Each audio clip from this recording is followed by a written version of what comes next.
mind muting yourself, we will get started. That way there's no background noise. So welcome to the Not Just Making It Work, Maintaining Military Relationships, and our special amazing guest, Corie Weathers, joining us tonight. So brief overview. So we're going to have some introductions, and we're going to tell you what the new Military Spouse Support Program is here at MSAN. And then you're going to hear from our amazing special guest, Corie Weathers, about not just making it work, about maintaining military relationships. So our amazing president and founder, Berenice Castillo, is with us. V, do you want to say any words? Yes, thank you. Thank you everyone for joining us once again. I think that all the webinars are getting really exciting and everybody's learning so much from it. So I'm just very excited about this one as well. I know Corie from a few years now, and she is just amazing. She is a mentor, she's a friend. She is one of those that you will go to all the time and you can come to and ask questions, and she's always giving you not just like answers to what you need, but she's always giving you the feeling that you're going to be fine and everything's going to be okay, and you just get all empowered and excited. And that's why we're bringing her to one of our webinars, because we're all about education, empowerment, support, and that's exactly what you're going to get from Corie. That's exactly how you're going to feel after this webinar.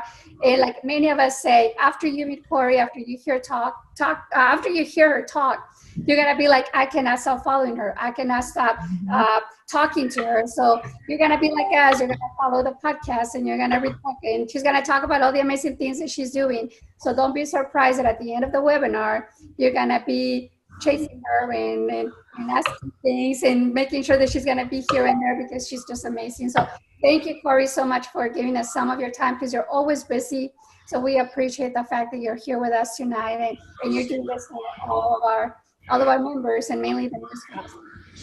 Yeah, I agree with Bernice a lot. Corie, you are definitely giving us some amazing time that you don't have a lot of, because you're out there helping everybody. So thank you. So the new Military Spouse Support Program team consists of Whitney Armstrong. She is with us. She is our new Military Spouse Support Program Director. Whitney, you want to give everybody a little info about you? Yeah, hi. I am an Air Force spouse, currently at Wright-Patterson Air Force Base. And like she said, I'm the director for the new spouse program. So excited to be able to have a webinar like this for all of you. I think that the information that Corie has to share with us tonight is such universal topics that we all can relate to, whether that is you maybe are dating someone, whether you're a brand new spouse, or maybe you've been married for 20+ years. So I think there's a lot of good things to take from this in your journey, no matter where you are, but especially those of you that are kind of maybe new for marriage or new as a military spouse, kind of moving forward, looking forward to what you're going to have together as a couple. And so I'm so excited that we're able to have her on tonight, and we look forward to your participation also. So please make sure to open that chat feature, ask questions. You know, we'll have a portion later on where you can unmute yourself and ask questions also. We can see you and talk to you a little bit.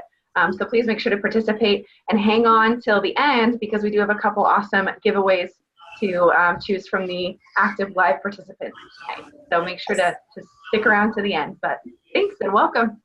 Yep. All right, and then I will introduce Natalie Ely. She is our new Military Spouse Program Coordinator. Natalie, you want to let everybody know a little bit about you? Hi, everyone. Thanks for joining us tonight. I am a Marine spouse of 17 years, and we are currently stationed in Camp Pendleton, California. So we're in Southern California, where several of our Marine mentors are now that we're getting ready to meet up. And again, thanks everyone for taking time out of your busy schedule to join us tonight, and we hope everyone learns something. Yes, everybody have pen and paper ready, but this will be recorded. So I'm Sarah Otto. I am the manager for the new Military Spouse Support Program. And could you mute yourself, please? They told people that are sitting in the wall. Not sure who that is. They had to leave, but they left from the upper deck. Does that make any sense? Not really. Okay, are we muted? I can't tell. Anyway, so I am Sarah Otto. I'm the new Military Spouse Support Program Manager, and I am a Navy spouse. My husband is actually on terminal leave. He is retiring in October after 21 and a half years. So yeah, we are in Virginia, and we have 3 teenagers, so we are on our way out, but it's been quite the ride. So anyway, so welcome everybody to this webinar. Like we said, it is taking a little bit out of your time, but you're going to learn so much from Corie, you're not going to want to stop following her. I promise. All right. So the new Military Spouse Support Program, we have a group here on Facebook, a forum page for the new military spouses and those seasoned spouses. And our mentors are in there as well. If you haven't checked it out, please head on Facebook and join. And if you have any questions about becoming a mentor or wanting a mentor, just let us know and we'll be happy to send you that information as well. All right. So you can see the bullet points here of the amazing Corie Weathers, but I'm going to actually read her bio that is phenomenal. And I am reading off a piece of paper, so bear with me. So Corie Weathers, licensed professional counselor, is a sought-after speaker, clinical consultant, and author of Sacred Spaces, My Journey to the Heart of Military Marriage. Corie has focused her career for the last 15 years as a counselor specializing in marriage, divorce, women's issues, PTSD, and substance abuse.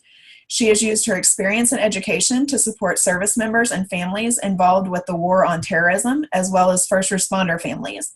In 2015, Corie was named the 2015 Armed Forces Insurance Military Spouse of the Year, where she advocated for mental health issues and served as media correspondent writing online and print publications, consulting for command teams and speaking to groups on issues like PTSD, grief, and marriage. She traveled to Turkey, Iraq, Afghanistan, and the Persian Gulf with Secretary of Defense Ash Carter in 2015 to visit troops and see deployment conditions. Today, Corie continues to encourage others through her inspirational Life Giver blog and Life Giver Military Spouse podcast and free Life Giver app.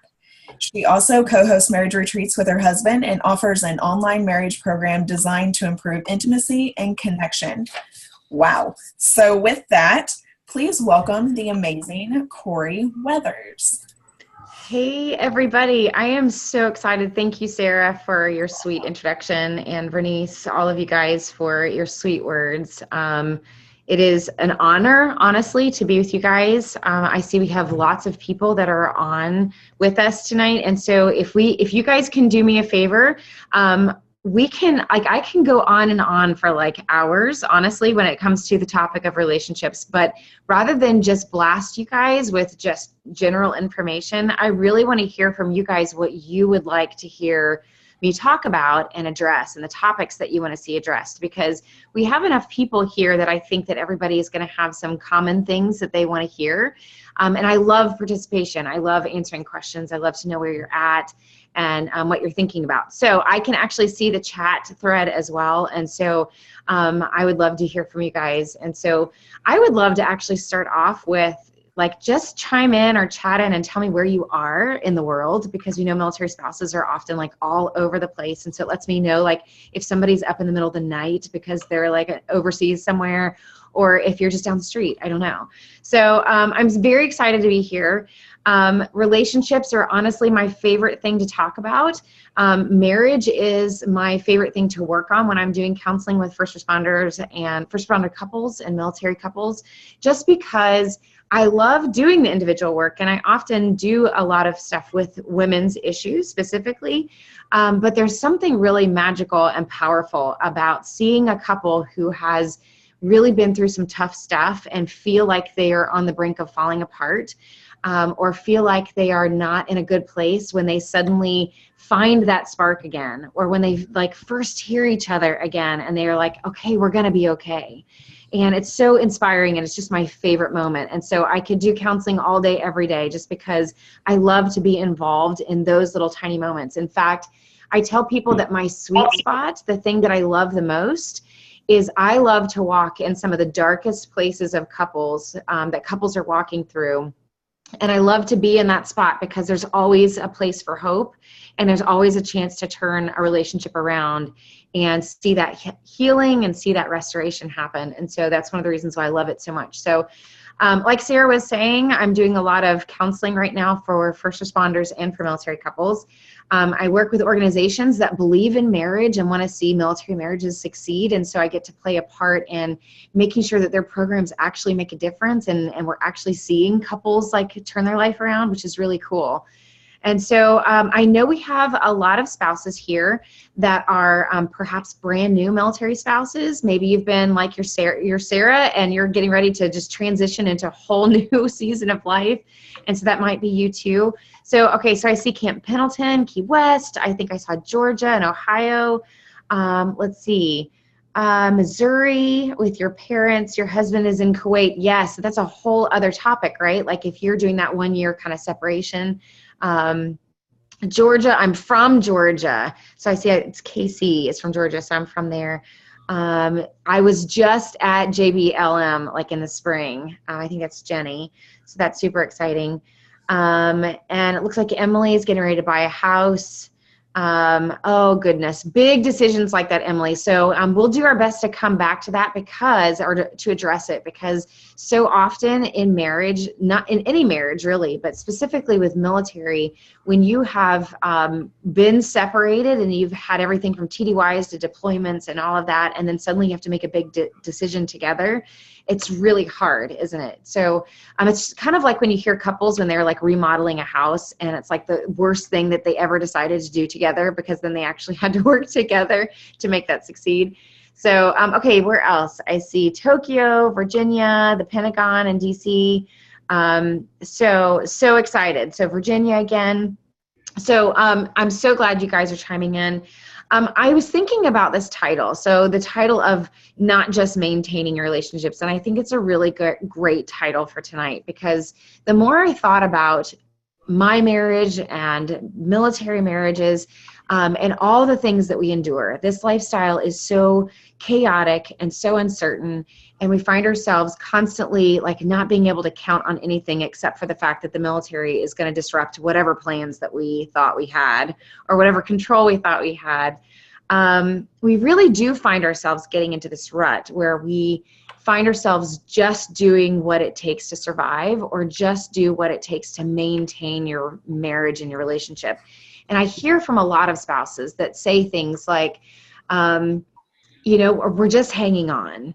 Or, we got it like the one spouse that was talking about her husband is in Kuwait for a year. It's okay. How do we get through this next year and just hope that we're together on the other side, or hope that we are just as strong as we are when he left? And so we find ourselves just maintaining.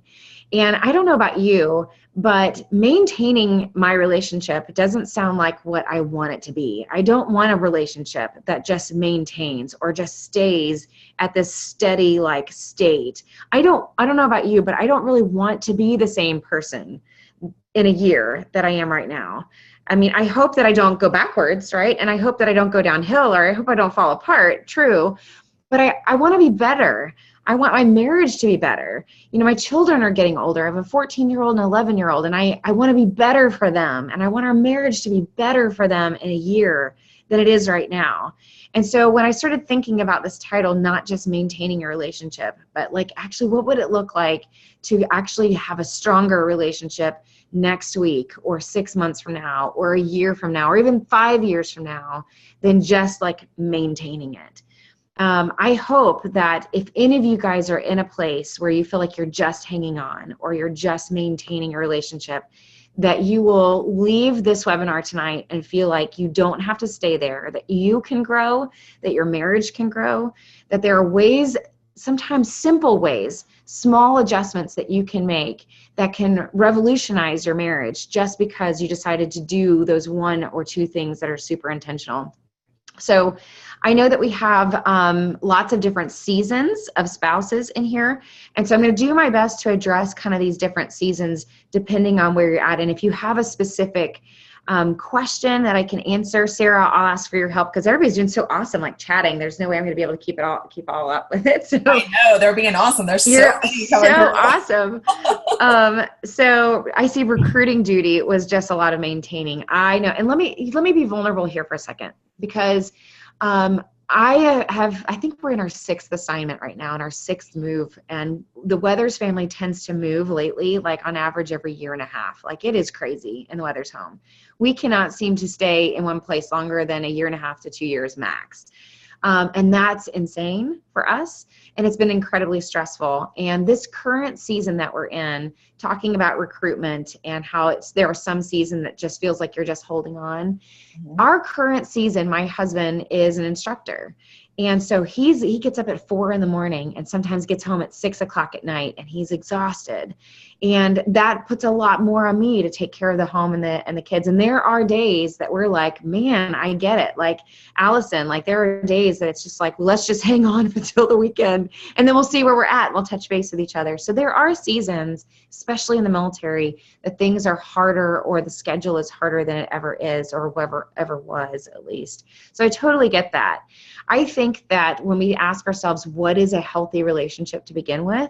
And I think it's a big, important question, something we really need to define, like what is a healthy relationship?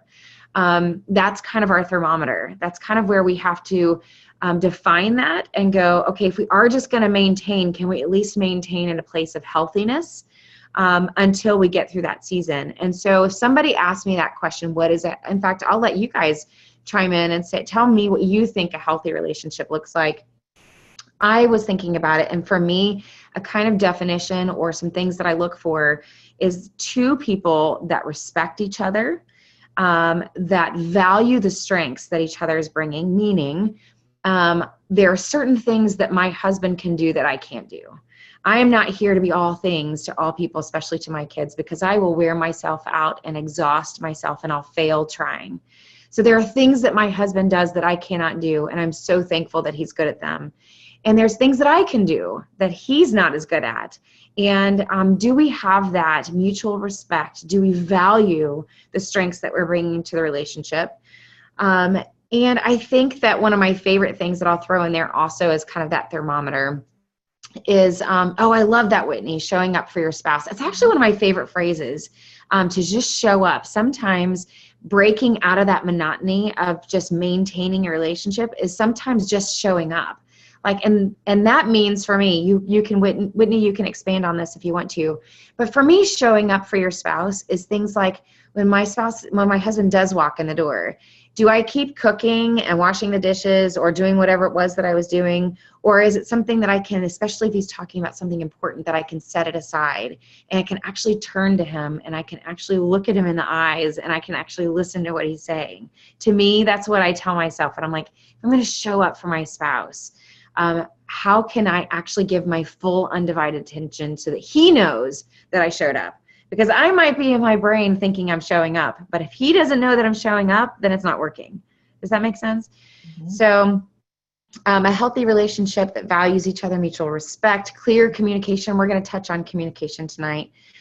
Honesty always, even when it has to be brutal. Yes. I love the phrase. I know I'm kind of giving you guys random tidbits. I hope that's okay. But to me, I use when we talk about honesty, I say honesty and kindness. Mm-hmm. Because if there are times, you're right, I think is it Layton? I hope I'm saying that right. But there are times then when we do need to be honest in our communication, that if we deliver it with kindness, that person will always hear it better, even when it's brutally honest, if that makes sense. Mm-hmm. So kind of that last bit of like the thermometer of what is a healthy relationship. The other thing that I keep in the back of my mind that my husband and I use very frequently, especially when we find ourselves in conflict, because even counselors have conflict in their marriage. I just want you guys to know that. Like, my husband has a master's in counseling. He's a chaplain. He teaches with me on communication, but we're very authentic in the fact that we're normal human beings that struggle too, that have bad days, that find ourselves in arguments sometimes. But one of the things that we keep in the back of our mind is there's a wonderful book, actually an author, her name is Shanti Feldhahn. If you've never read her books, they're amazing. She's a researcher, but don't let that throw you. Her books are very easy to read. And she actually has it's like a set. It's 2 books. One is called For Women Only, and it's actually about men. And For Men Only, and it's about women. And it is the best marriage set, if you will, that I've ever found. Men actually read their book because it's a short, easy read that's like quick.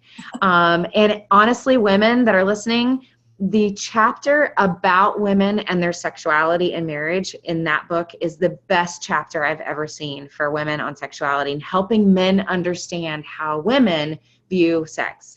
So I'm just going to throw that out for you guys. But Shanti did some research, and she found like thousands of the happiest couples that she could possibly find. And she wanted to research and find what makes these couples so happy. Like, what is it that they're doing that makes them happy and healthy and they're still together years and years later? And one of the biggest things that she found, and I love this, is that she found that the happiest couples, the most successful couples, 99.9999% of the time believe one thing. They believe that their spouse has the best intentions for them. What that means is that I choose to believe that my husband is not trying to hurt me, that he's not trying to wound me, that he has the best intentions, whatever he's bringing to me, whether he's asking me for something, whether he's asking me to change behavior, whether he's the one that's being brutally honest with me, that if I choose to believe that he has the best intentions, that's where you see the happiest couples succeed and have a healthy relationship. So my husband and I have a phrase. We say it to each other all the time, especially if we're trying to speak that honest talk to each other. And that phrase is, I'm for us, I'm not against us. Or I'm for you, I'm not against you. I know that what I'm saying right now is difficult for you to hear, but I love you and I'm not against you, I'm for us. And that's a cue to each other that even though this is a hard conversation, we're still okay, we're gonna be okay, it just doesn't feel good right now, if that makes sense. So to me, that's a thermometer. It's a thermometer to say happy couples respect each other, they value the differences that they're bringing to the table, and they leave room for those differences. And also that they are for each other, they're not maliciously trying to tear each other apart. And I honestly believe in all the couples that I've worked with, I don't think I've ever met one sociopath that wants to tear the other person apart. Like, everybody is doing the best that they can. And if we can believe that about our spouse, it goes a long way. So, author's name, how do I spell that? Oh, perfect, Whitney. Thank you. That was somebody researched that. Good job. Good job. Okay. So, getting into like military specific, because I could give you general marriage stuff all the time, but I think everybody here would say, yes, but there's something unique about the military marriage. There's something that makes this harder. And there is, whether it was the spouse that's got, her husband is in Kuwait right now, or whether you're a brand new military spouse and you have all these fears. I hear from new spouses all the time that go, is this really something that, whether it's, sometimes I have people that say, is this something that God would actually call us to, like to go into this career and yet we're going to be apart so much? Or is this right for us to go into this career and have our marriage be apart so much? Like, isn't there something wrong with that? Can a healthy marriage last through that? And so it's normal for you to have those fears. In fact, I think that even the most seasoned spouses still struggle with that and still think about that and go, is this really good for us? For us to struggle with uncertainty, struggle with the difficulty. And I would say that a marriage can absolutely grow stronger through this, and through the separations, trainings, deployments, and all that. So you guys are super smart people. So tell me, some of you have gone through these separations and are in separations right now. You tell me, what are you doing to keep your marriage strong? Because I know you're doing things already. Because I could just like talk at you, but I have a feeling we can learn a lot from each other too. So tell me what you guys are actively doing to keep your marriage strong as a military marriage. And if you don't know, that's okay. Say that you don't know. Taking care of yourself. Yeah. Yes, Allison, that is huge. If we are not taking care of ourselves, especially as a military spouse, we will crumble. And you have to be specific with that, don't you, Allison? You have to just like know exactly where you're at, what you need, how to get those things that you need. For me, weekends are family time, like, because we kind of have that traditional schedule with him being an instructor. So weekends are lots of family time. So Monday mornings for me are like my soul care mornings. Like, I don't rush off to the gym. I don't put lots of expectations on myself. It's like my weekend packed in a morning. Like, I take that time to read and sit quietly. Okay, so I love Erin's thing. We text each other the top 5 things we are grateful for I love every that. morning. They're living apart. So let me tell you, that is the best thing ever. My husband came home 12 days ago after being gone for 1,001 days. Wow, Sarah. So that is amazing. And I love that, we text Erin. each other, even though the time difference, just that one little, even if it's a good morning or good night, just that one little thing means so much. I'll tell you what, Erin, that is I'm so proud of you for you guys doing that, because there's so much to be grateful for, and we tend to be so negative and only pick apart our spouse, that if we can, in fact, I just taught a retreat this past weekend. Bernice was able to be there when my husband and I were both teaching it. And Gottman actually says that we need a 5-to-1 ratio. So if you are going to be negative with your spouse, you have to have 5 positives speaking or affirmations towards your spouse for every 1 negative that you're saying to your spouse. Any less than that is they're finding a better chance for divorce. So when you think about that, how grateful, how positive are we actually being towards our spouse if we're just railing them with the negative things? Okay. There is a high divorce rate. Although I would say our wonderful friend Amy Bouchatz over at military.com has been studying the divorce rates of military families, and it's actually no different than the average civilian rate. So that's actually should be encouraging. Kelly, Bible studies and book studies with your husband. Yes. Acts of kindness, Wendy, for each other. Casey is saying we took his last deployment as time to learn about each other. We did different exercises every week that let us learn more about each other. Believing the best. Thank you for affirming that. And then let's see, we'll do one more. We have another one that's gone right now for a year. Love letters. Oh, Krista, that's amazing. That's such an old school, lovely thing to have those love letters going back and forth to each other. Okay, so all of these are amazing. You guys are you're so smart, and you're already on top of it. You're already doing some things that are just awesome. And so I want to point out a couple themes that I'm seeing throughout here. Emily is saying putting each other first. Here's the thing. In this military lifestyle, you have to be intentional.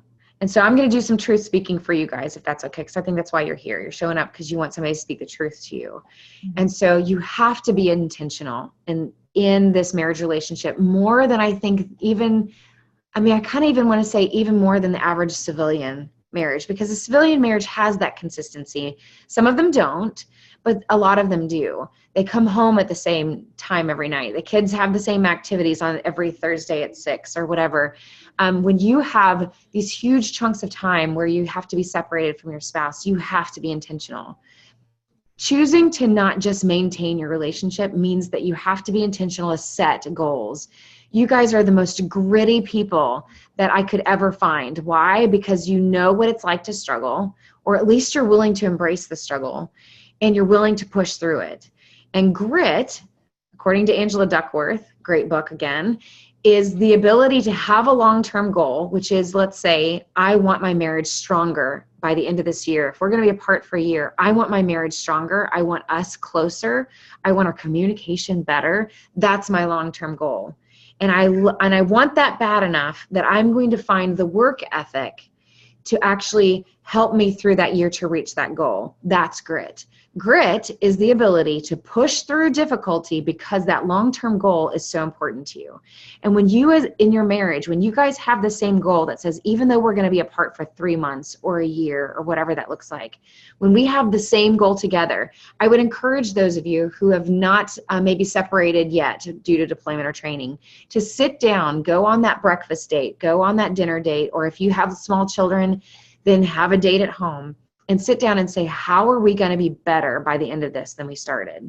Make that intentional goal, and then set those individual goals too. So maybe you do pick up a book that you work through together. Maybe it's one of Shanti Feldhand's books. Maybe you personally make a goal to read all of Shanti Feldhand's books while he does the best that he can, right? Because we can't control the other person and have these heavy expectations on somebody that who knows what kind of schedule they're going to have. But the point is how are we specifically going to be working on those goals while we're apart? And then we're intentional with our conversations. When we talked about communication, whether you're talking over text, like that one military spouse was saying, I think it was Emily, and maybe it was someone else. I'm getting lost on my names here. But whether it is Aaron, I think it was Aaron. So whether it is by texting that you're being intentional, like Aaron's doing, with saying, I'm going to be more affirmative in my communication, whether you're on the phone, whether you're doing a Zoom meeting or a Skype meeting or a face meeting, where those videos are face-to-face, it is how am I going to be intentional with our time so that we are moving towards that goal as much as possible. This is about being authentic too, though, that it doesn't mean that you're putting a mask on and it's not ever addressing some of the difficulty that you're experiencing back at home. I am seeing a massive epidemic in the military spouse community because they think that I have to put a mask on and pretend like everything is sunshine and roses and I don't want to stress him out, and so I'm not going to be authentic. I find more issues in marriages when we come back together, when we've taken a whole year to not be authentic, and then it all comes out when we get back home. So the issue is more so, how do I be authentic and genuine without heaping issues out into the cyberspace that leave them helpless and hopeless, right? I take those things to my girlfriends that can help me locally. Those, the community with MSAN that are there to mentor you and support you and make sure that you have everything that you need, especially if your spouse is away. So those things that only somebody locally can help you with, take that to your support network and then give your spouse updates on how you're taking care of it. Don't hide it, right? But if it's something that he can be a part of, I'm using he because I'm assuming everybody here is women right now. Maybe there's some men here on here too. That would be awesome. Awesome. Okay, so whether it's your wife or whether your husband, I'm going to say serving spouse and supporting spouse. That's the easiest way that I do it. So if your serving spouse can help you with something, if they can be involved, if it's part of the goal that you're reaching, then be authentic and share that with them and give them that opportunity to play a part in whatever it is that you're going through. But when I went overseas and I talked with the troops overseas, that was the biggest thing that they told me. They said, when my spouse gives me something that leaves me feeling like I can't do anything and I'm helpless, I'm hopeless to help them solve that problem, that's where we start to have that breakdown. That's when it gets in the way of the mission, if that makes sense. So I think I'm going to pause here because I know we're going to have giveaways here in a minute, but I want to see if there's any questions that anybody has. I know I'm kind of just rambling and saying some things out loud, but if you do have a question, I would love to be able to answer something specifically. Do you have recommended resources to help grow, build, deepen the relationship over separation? Yes. Okay. Some of them, okay, so it's a kind of a free plug, but it's actually, there's a marriage curriculum that my husband and I actually wrote during our second deployment as a way for us to stay connected. So it's called Enliven. It's free. It's on my app called Life Giver. It's a 12-week marriage study that is basically looking at all the basic areas of your relationship and helping you find balance. And it's searching for the areas that might be unhealthy in your marriage. So he and I actually wrote this while he was deployed so that other people could do it no matter where they are in the world. And it gives you a very brief thing to read together and then some questions to answer. And you can actually even fill them out in the app and email them to your spouse. So no matter where they are, they can see your answers and they can share answers with you. So that's called Enliven Marriage. So that's one that's super for separation. I would also say anything that is on, it also depends, Aaron, on what you're working on specifically. So I love when couples are doing Bible studies together, when they're growing spiritually together, or when they're building the intellectual intimacy. There's lots of different kinds of intimacy that isn't just sexual. There's intellectual intimacy where we're learning a new topic and then you have that to talk about, or whether it's relational intimacy, like emotional intimacy, where you read a book like, let's say, Boundaries by Townsend and Cloud, and then you discuss that together, and you get to talk about, like, what does it look like to have boundaries in marriage, and what does it look like to have boundaries in my volunteer and in my work life. So there's lots of different levels of intimacy that doesn't just have to be sexual. On my website, all of my favorite resources and books is listed under the menu item resources, and you can find all of my favorite everything from sexual intimacy, communication, all of Shanti Feldhen's, my favorite of her books is on there, and some other ways, even spiritual intimacy, on ways that you can deepen that as well. Leighton is a man. Am I saying that, Leighton, right? I hope so. So thank you for showing up, because there's a wonderful male spouse community out there, and so I'm so thankful that you're showing up. And so I would love to know from you if there's something specific that I can answer for you. Let's see, can you tell us about your book? Yes, absolutely. Okay, before that, let me answer this other one. I'm nervous, to be honest. Okay, so let me just speak to this for a second, because I think that this is really important, and I'm so glad that, again, I'm hoping I'm saying it right, Leighton, that you are showing up, because there is an incredible male spouse community that's out there that needs to be supported more. And so I will tell you that the spouse community is getting better and better at welcoming the male spouse community, and also addressing some of the marriage issues that go on even between the serving spouse who's female and the male that's a supporting spouse. And so I would just encourage you to reach out to even the female spouses that you guys have so much in common.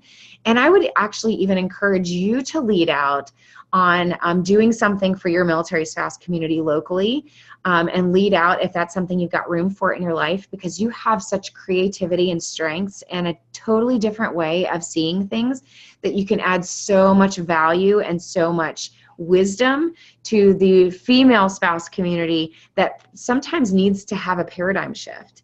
I mean, I think that's important, and it applies to marriage too, that we as female military spouses so often get caught up in our world and what it's like for us to be women and mothers and taking care of everything at home with our male serving spouse, that I will tell you what, I've had some amazing male military spouses who've brought a completely different dynamic and shifted the paradigm for me and made me so grateful, because I saw something from a different way. So I hope that you will get involved and share that wisdom that you have.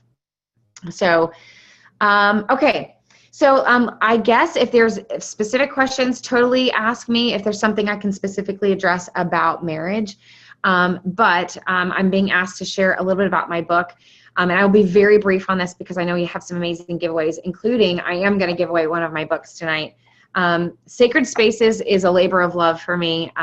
Like Sarah said, I had this crazy opportunity to travel overseas and visit troops of all branches in Afghanistan, 2 places in Iraq, Turkey, and an aircraft carrier in the Persian Gulf. So I got to see all of the branches working together in deployment conditions, which was a crazy ride.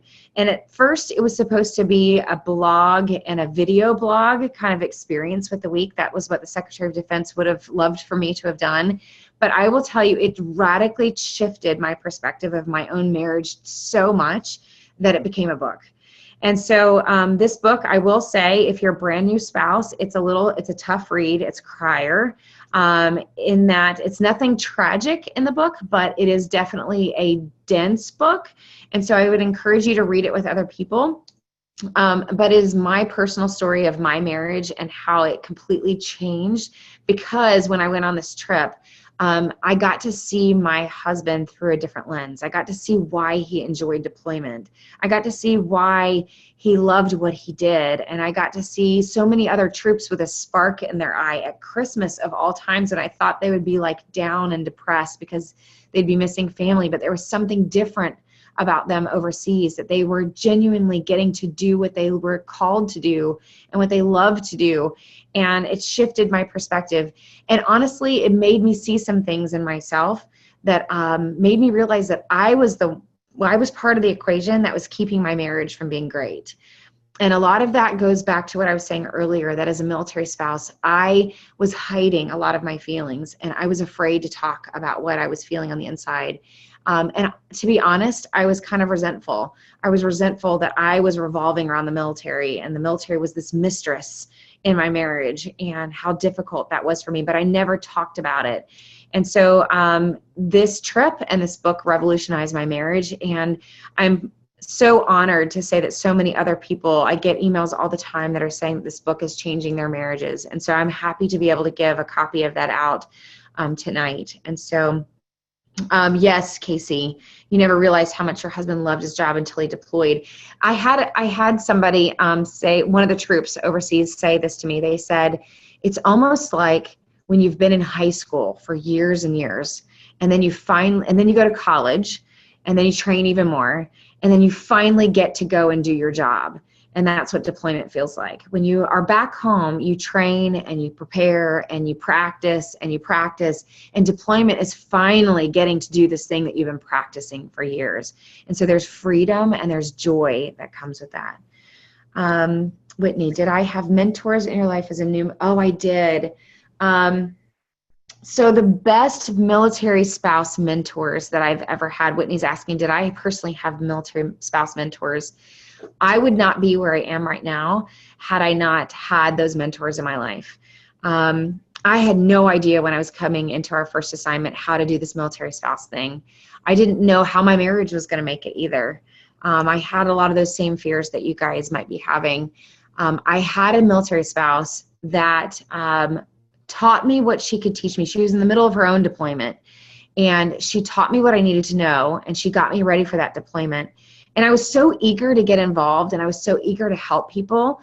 I remember going to this event where they were asking for volunteers, and I was so excited to get involved and volunteer that I was anxious to sign up and put my name in. She pulled me aside, and she said to me, Corie, you're about to go into a deployment, and from what we've heard, it's going to be a very difficult deployment.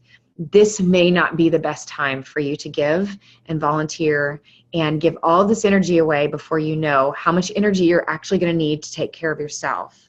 And so she followed me around all night long to make sure that I did not sign my name on anything. And I'm so grateful to her to this day, because there was so much more that I needed to do during that deployment that I could not have done if I would have signed my name. I had other military spouses that said things to me like, if you don't like it, if you don't like how people are doing it, then get involved and help them fix it. That was like something that I still carry with me to this day. Like, if you are not happy with the level of support, whether it's in the male spouse community or the military spouse community or the FRG or the key spouses or whatever, then get involved. Like, be that mentoring military spouse that does something different for a brand new military spouse that does that thing that you didn't get. Mm-hmm. So how do you balance family, careers, volunteer time, everything, like your life? Let's go with that. How do you balance your life with everything else? That's where the fun begins. That is a work in progress. Every season is different. And it also depends on the ages of your kids and what your job's career, what your spouse's career is right now, and all of that. That is something that I ask myself every single day. And I think I ask myself, how am I going to balance it today? Mm-hmm. And I think I've decided that balance is not something I ever achieve. Balance is something that comes with seasons, because if I tell myself and stress out every day of where's my balance, how do I find my balance, then I'm going to feel like I'm failing every day. And so I think I realized that there are seasons. So for example, this past week for us was very intense. We did a full weekend of retreats. Then I came home. My husband helped me with my work retreat over the weekend. Then I came home and helped him with his work retreat for 2 days. And then we've got tonight, right? And so this was a season of a lot of work. But on the other side of tonight is a season of rest. And so I've learned that balance comes with seasons. And so sometimes it's intense, and then I make sure that I follow that season with a time of rest or a time of self-care if I can't find that balance every day. But there are other things that are very important to me that I do now more than I ever do. It's rare that I do an evening thing like this. And I do it for you guys because I love you guys and I love what you're doing. And because my spouse actually was like, yes, this is something you should do. I always listen to what my husband says. If he says, we've been doing too much, or I need you to say no, or I need you to be present, then it's a no. So I've learned with that Boundaries by Townsend and Cloud is a great book. How to set those boundaries. So I'm very protective of my evening time. I'm very protective of my weekends. So much of my life is about people and relationships and counseling. So we have this funny phrase for our weekends because my husband is all about people too, his job. So our weekends, we call it things, not people. And that gives us a balance. So everything on the weekend that we do, we try not to give. I know this sounds crazy, but we try not to serve other people or give to people over the weekends. We save that for during the week. And we do things like gardening and building things and playing games with our kids. And we just do things, if that makes sense. So for me, kind of going back to that balance, it's really a question of how do I balance it based off of chunks of time, because every day may not feel completely balanced, if that makes sense. Makes perfect sense. How much time? We have about 10 minutes. Like, we're kind of doing okay. We have some good questions coming in. So advice for military wives who do not live close to base. Yes. That they don't actually understand and can't relate. Okay, so you have civilian friends who are very supportive, but they don't understand your life. If you're National Guard or Reserve support, or if you, I lived in Charlottesville. Our last assignment was not a military-friendly location. We didn't have an installation. So my advice to you is number one, hang on, right? Is to, if you are in a lifestyle like active duty and it's going to change, you kind of have to tell yourself it is going to change. If you're not in a situation where it's going to change, then I think that going back to that balance, Erin, you have to give yourself the ability to look for and find that balance. There are some things that you're going to go to your civilian friends and you're just going to have to give grace in your heart to say they may not fully understand, but they're giving me the support that I need and the community that I need, and that's worth it if that's even just the only place that I'm going to get it. And I have to extend grace to our family members, right? And to our civilian friends to say, you don't have to fully get it. And maybe I get to educate you on that, but sometimes I'm just going to forgive you, right? Sometimes I'm just going to give you grace. But then, Erin, I would also say with whether it's MSAN or other online support, you have to be able to find those close circles and see if you can't find a couple of them to actually locally do coffee with so that you can feel seen and understood. And maybe even go to your local church and say, hey, there's got to be other military families in the area that don't feel supported. What can we do to serve these families so we can get them together? Do I agree with the statement, don't wrap yourself up in your service member because they won't be there always? Let's see, do I agree with that statement? I would say, you know what? I am always going to wrap myself up in my husband because, he is hopefully going to be there when I'm 80. And if I don't wrap myself up in him, now, is he God to me? No. He's human and he's not perfect. And so I don't expect something from him that is more than what's humanly possible. So maybe that's where I would differentiate that. But if I don't allow my heart to open up and really receive all of who he is, whether he's with me or whether he's a distance away, then my marriage is going to start to dissolve and crumble and fall apart. And so I would say I agree with it in that I need to be pursuing my spouse all the time, even if the military is going to interrupt that. But I'm not going to expect things from him that he can't humanly provide. That would be how I'd answer that.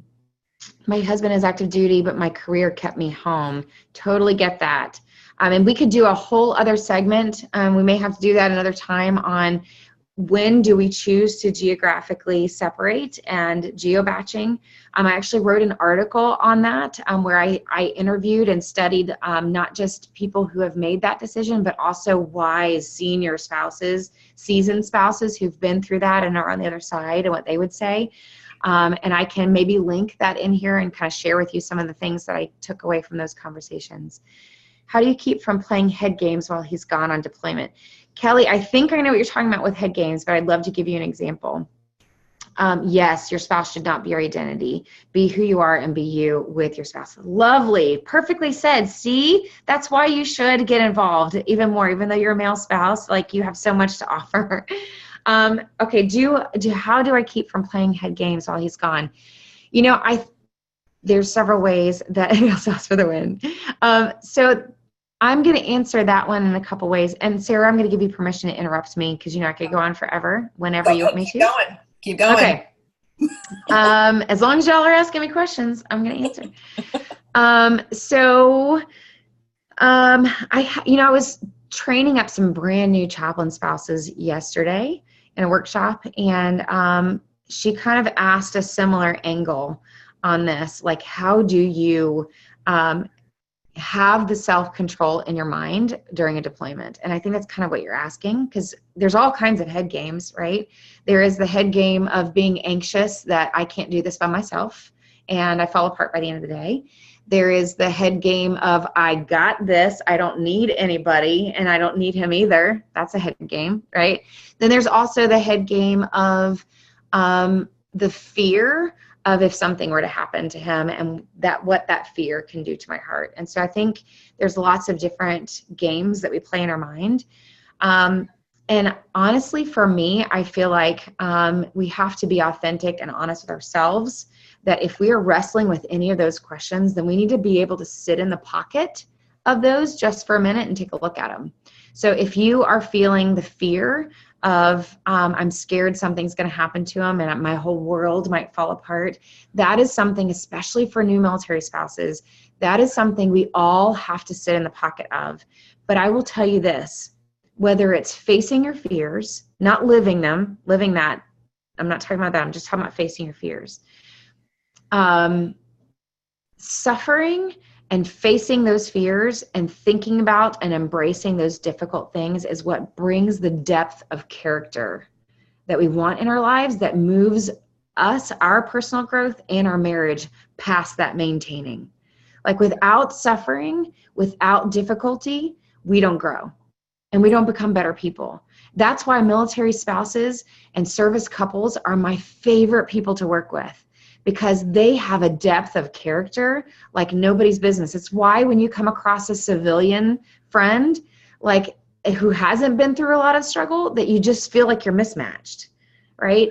Because when you've been through something difficult, even if it means that you have to face the idea of what would I do if something would happen to my spouse during deployment, and you have to face that and take a hard look at it, you have to decide some things about yourself. And every military spouse has to go through that.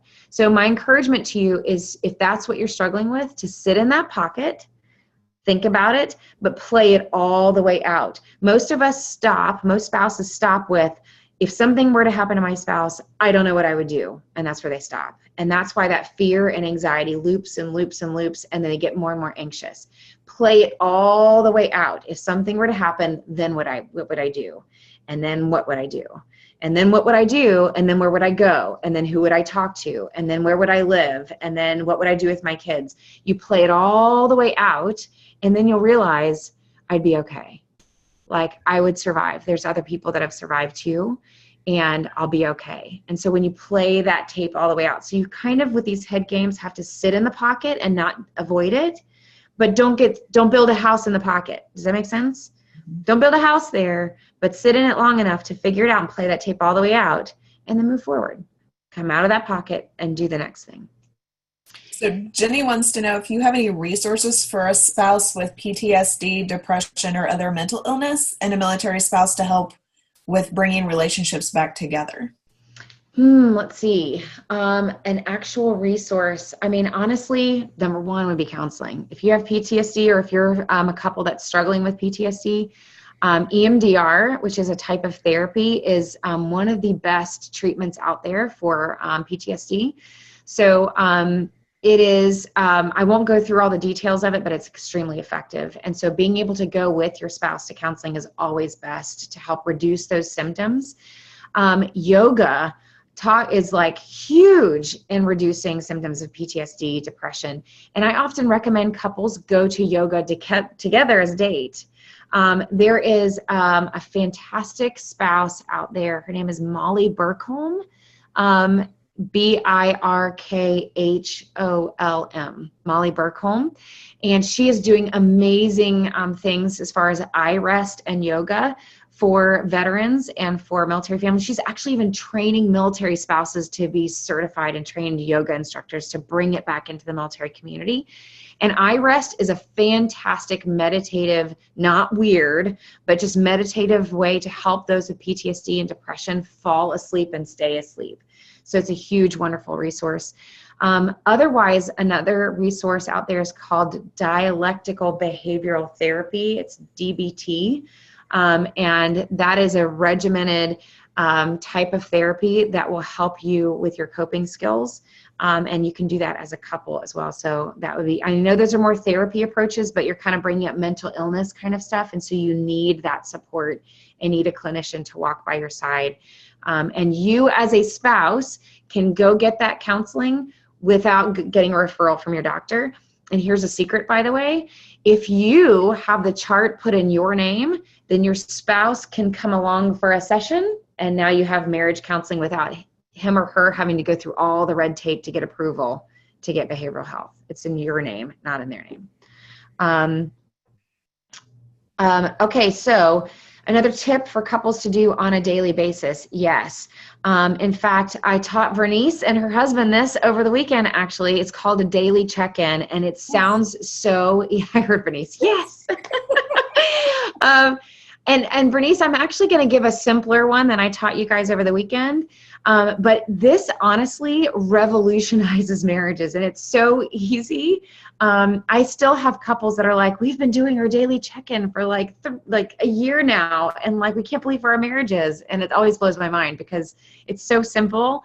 But so much of our lives are chaotic, and it's like we're passing like ships in the night. And you can even do this during deployment. It's like Erin's 5 grateful things that she's texting. You can do this through a text.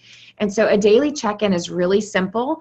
You kind of start with your 5 senses. So number 1, if somebody can type this in the chat while I say it, that would be awesome so that people can write it down. So number 1 is pay attention to your 5 senses and what is going on with my 5 senses right now. So not how I think or feel about it. It's just, what am I physically feeling right now? I'm tired. I haven't had enough coffee. So let's say you're doing it in the morning. I didn't sleep well last night. So how are you feeling physically? Number 2 is, what are my thoughts about that? That's number 2. What am I thinking right now? Number 3 is, what am I feeling? So those are 2 different things. We kind of get them mixed up. So if I'm doing this in the morning, I didn't sleep really well last night.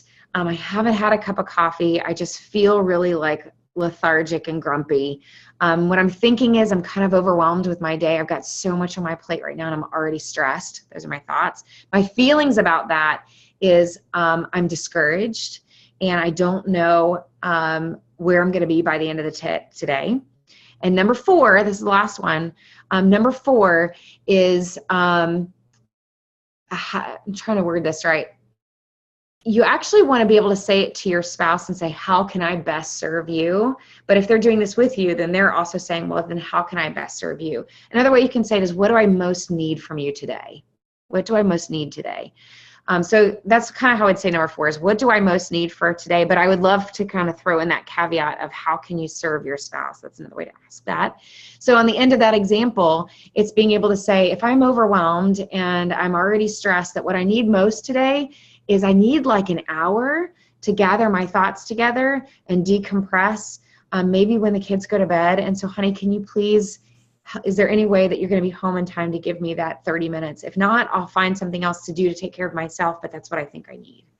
And that daily check-in does wonders for marriage. And the reason for that is, we just get up and we act grumpy, and we think that our spouse can read our mind, right? And then what do? They're paranoid because they think they did something wrong. Right? And so when we're able to actually express, no, it has nothing to do with you, I just am grumpy because I didn't sleep well, then their defensiveness comes down. They're able to share their daily check-in, and you know exactly where they're at. And guess what? You know exactly what you can do to serve them today, which means you get a win, they get a win, everybody wins. right? Nobody's mind reading, nobody's failing, because everybody's communicated a perfect way to serve each other. So I can't even tell you how powerful a daily check-in is. So when is the best time to do this, or does it matter? It doesn't really matter, especially for service couples, since we have chaotic schedules. I think mornings are best because that last question is kind of a forward, proactive question. But even if it's at the end of the night, it's like, what can I do for you tomorrow? Like, what do you need tomorrow? How can I best serve you? Or here's what I need in the next 24 hours. So honestly, this works anytime. Anytime. So one more. So do you have any tips for new military spouses on how self-care can help strengthen their marriage? Yes. So for new military spouses, especially if you have kids, right?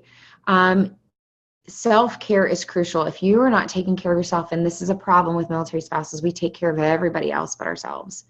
And what ends up happening is we fall apart, and then we wonder why we're so angry and resentful and frustrated and bitter. And so if you are already in that place, then that is a huge red flag that it's time to take care of yourself. And so we can't serve other people, we can't better our marriage if we're not taking care of ourselves. And it's not fair for us to take that to our spouse and demand that of them, that it's their job to make us feel better or to do that care for us that we need to be doing for ourselves. That's not fair, right? We have to be taking ownership of our own bodies, our own spiritual life, whatever your faith is, like your own spirit, and whether your spirit is at peace or not. We have to take ownership for our own thoughts and how we tend to beat ourselves up and shame ourselves or guilt ourselves. That's our responsibility. So this is not just about physical self-care and whether or not you're getting enough sleep or whether or not you're eating right. If I were to ask you guys right now, what is self-care? You could give me a massive list of what self-care is. You guys know what it looks like to take care of yourselves. The question is, why don't we do it? So the real question is, if you're a new military spouse, can self-care strengthen your marriage? Absolutely. Because when you have the energy and when you've taken ownership for your body and you're putting the right things in your body, when you've taken control of your thoughts that day and you're in a better place and you're throwing those gratitude statements out or those affirmations and you're not throwing your bitterness at your spouse because you've taken care of all of that, then your marriage gets better. Because then your spouse comes home and they're taking care of them, you're taking care of you, and now your marriage can take care of each other. Because there are things that we do for each other that we can't do for ourselves, but we don't take what only we can do for ourselves to our spouse and expect them to be the answer for that. Make sense? Correct. That's awesome. Well, Okay. I think we're ready for a giveaway or two or three. Yes, I would love that. I'm going to let Whitney take over at this point. So Whitney, you're up. Hey, okay, so I put everyone who's currently on, I put everyone into kind of a random name drawer type of thing, so everyone has an equal chance of winning. We're actually going to do the book first, which is super exciting. We're so grateful that Corie donated a book for us tonight, kind of as a sponsor to give to one of you, and so hopefully you'll be very excited about this. I will, after I draw all of these, put my email in the chat so that those of you can see how to get in contact with me so we can make sure that we get the address to ship it to you and stuff like that. And then Corie, I'll get with you about the book specifically. So the winner is, drum roll, I still think we need, yeah, I know, I was like, I still think we need some sort of cool sound. It's actually going to be Jenny Nichols. Yay, Jenny! Woo! So Jenny, you won the book from Corie. And then we, thanks to Armed Forces Insurance, actually have 3 gift cards to give away tonight, which is fantastic. They are a sponsor for us here at MSAN. So one of the winners of the gift cards, so everyone has really good chances, right? It is Leighton. Yay! Yay! And then winner number 2 for the gift card, Kelly Shoemaker. Yay! And last but not least, winner for a gift card, Casey Greninger. Hey, Casey! Awesome. So I will type in right now my email so that you guys can get in touch with me and we can get that over to you for some of your enjoyment. So that's just kind of our thank you to you for joining the webinar, for being on live with us, and so many of you for participating tonight. We're so lucky, and I think this has just been incredible, and we hope that perhaps in the future we could do another or a more specific focused topic or something like that with Corie if she were to agree to come on with us again. But thank you so much, and I'll turn it back over to Sarah to kind of wrap it up for us. And if anyone has anything else to say, that'd be awesome. Yeah, I just want to give a quick testimony here, I guess, if we want to call it that way. Tony and I, my husband, we've been married for over 18 years. And, with the kids and work and what I do and everything, you always assume that you're doing fine because, oh, you're not fighting and everything is fine. So the relationship is fine. So then he's getting close for retirement. So we're thinking, what do? We retire, we don't. And that brings a little bit of stress to the relationship and everything. We did this retreat, like Corie was talking about this past weekend, and it was an eye-opener. We knew we needed help in how to deal with this anxiety of the retirement and what are we going to do. But sitting there during this retreat, we realized that when you are being married for so long, sometimes, like I said, because we were not fighting or nothing like that, we were just fine. My husband will deal with these situations in a certain way, and I will deal with situations in a certain way. And I think we were just like putting things in a little box and not deal with it, and we're just putting it on the side. So we're sitting down and we're listening to Corie and her husband, the chaplain, and we're like, oh my God. And my husband, of course, being the military member, to see him engage and talking so much about raising his hand and giving his point of view and sharing things about our relationship and what happens at home. There was one comment that I even made the expression during the class that I was like, what? He mentioned that, we have a kid that is about to turn 18. He's going to go off to college. Then the second one is going to grow up and do the same. And right now, our lifestyles and our connection as a marriage, we are not talking about what are we going to do when we get old? How are we going to connect? What are we going to talk about? Because right now that we talk about is work and MSIN and the kids. But the check-in, like Corie was talking about, was making us realize that, oh my God, we need to take care of us as a marriage relationship, because when we're talking about our future, we were just talking about how we're going to pay our bills, where are we going to retire, blah, blah, blah. We were not talking about what are we going to do as a couple? What are we going to talk about? What do you see each other doing as a relationship when that time comes? So if you have the opportunity to go to a retreat, to go to anything that is going to give you those tips or open your eyes, like I said, I was assuming because we've been married for so long and it was not too bad, it was okay, but then you realize that, oh my God, that is true. The most important part here was our marriage, and we were thinking it's good, we're just going to put it on the side, and then boom.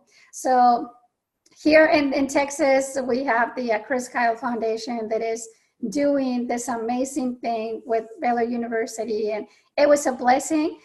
We left the retreat in peace, empowered, excited, happy. We couldn't stop talking about it during our 3-hour drive. It was just amazing. So it is always amazing. And like I said, Corie will talk about it. And if you hear the podcast, there's so much that she's sharing there all the time that is a lot related to what we learned. So you don't only need the retreat to learn. There's so many resources. And in this case, we got the amazing Corie, where you can find her in so many different ways and get that opening eye moments. So I just wanted to share that because to us, it was like, oh my God. That says a lot, considering how much we made everybody communicate, that your husband was still communicating on the way home. Like, that says a lot. You'd think that so many couples would have used all of their words that weekend. Yeah. So. We were still talking and we still talk about it. So yeah, and I guess the checking in is just the most important part. And it was great that you shared with us. Thank you so much for that, because it will take you 5 minutes. But it changes your day. It changes everything, even in how excited you are because he's coming home, although you know it's probably going to be a little crazy because he had a crazy day. But now you're excited because now you know how to support him and what to do to make him feel better and as a family. So yeah, you got to do that check-in time because it is amazing. Yes. Yeah, for sure. Yeah. I agree with Whitney. There's zero shame in seeking help to grow yourself or your marriage. Yeah. Absolutely no shame. Nope. Well, thank you everyone for joining us. And thank you, Corie, again, for taking the time out to talk to us and give all of your expertise and teach us. Oh, well, thank you for having me. It's a blast. Thank you, everybody, for all of your questions and your comments, and for really, this was something that we got to do together tonight. It really wasn't so much me teaching as much as you guys were teaching each other, and I so appreciate your feedback and your participation. It just makes for an event like this that's so much better when we're doing it together. So thank you for having me. I had a blast. Oh, yes. It was great. Yeah, Layton says it was very nice and very encouraging. Yes, and Corie, definitely, it has been fantastic. So thank you for an incredible webinar with MSAN. So thank you again. We will let you all go and go communicate with your spouses. All right, thank you, everyone. Hey, Corie, if you don't mind staying on for just a hot minute, we'd appreciate it.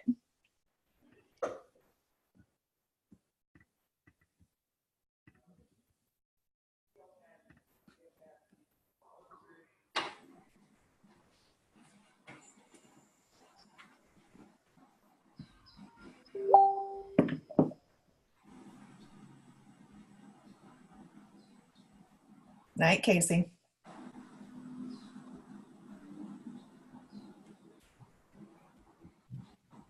All right. It's still recording. It's still recording, sweetheart.